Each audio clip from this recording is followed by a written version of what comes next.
নমস্কার সকল দর্শক বন্ধুদের আরও একটা নতুন ভিডিওতে অনেক অনেক স্বাগত জানাই। আজকে আপনাদের দেখাবো আমার পিছনে যে গাছগুলো দেখতে পাচ্ছেন, এইগুলো হচ্ছে বেলফুলের গাছ।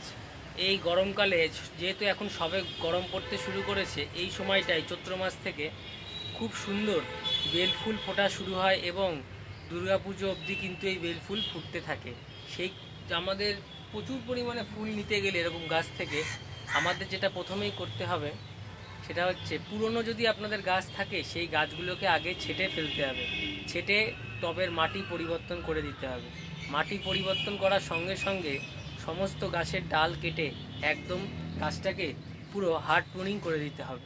তারপরে এইটা দেখুন, আমার গাছগুলোতে কি সুন্দর নতুন ফুল, নতুন পাতা, একদম কচি সবুজ পাতা বেরিয়েছে। আমার এখানে অনেকগুলি গাছ আছে। এই গাছগুলো সবই টবের মধ্যে বসানো এবং প্রতিটা গাছেই বর্তমানে আপনারা দেখতে পাচ্ছেন অল্প কিছু হলেও কড়ি আসতে শুরু করেছে। যেহেতু সবেমাত্র নতুন পাতা বেরিয়ে কড়ি আসছে, তাই এই মুহূর্তে যেহেতু একদম ফার্স্টে আছে প্রুনিং করার পরে, সেই কারণে এখন একটু ফুল কম। যাতে আরও প্রচুর পরিমাণে ফুল আনা যায়, সেই ক্ষেত্রে আমাদের যেটা করতে হবে, এবার নিয়মিত গাছে কিন্তু খাবার দিতে হবে। তো এখানে গাছগুলো আপনারা দেখতে পাচ্ছেন, এই গাছগুলো সবই কিন্তু বেলফুলের বিভিন্ন ভ্যারাইটি আছে আমার এখানে। কোনোটা সিঙ্গেল পেটালের আছে, কোনোটা ডবল আছে, এরকমভাবে আছে।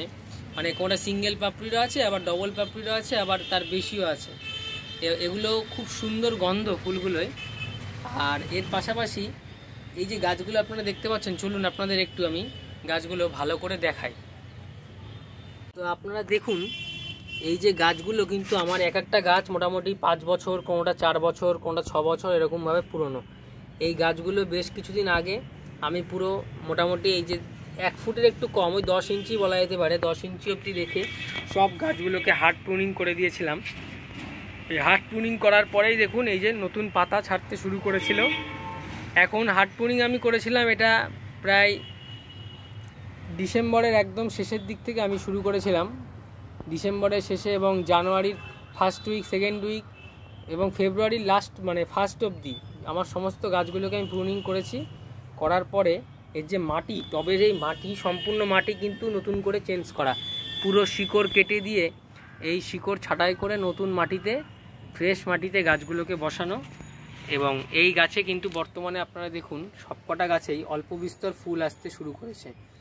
এই গাছে যাতে আরও ফুল পাওয়া যায়, সেই কারণে আমাদের কিন্তু এর পরে কয়েকদিন পর থেকে গাছের সার প্রয়োগ করতে হবে। কী সার প্রয়োগ করে দেখাবো আপনাদের, অবশ্যই সঙ্গে থাকবেন।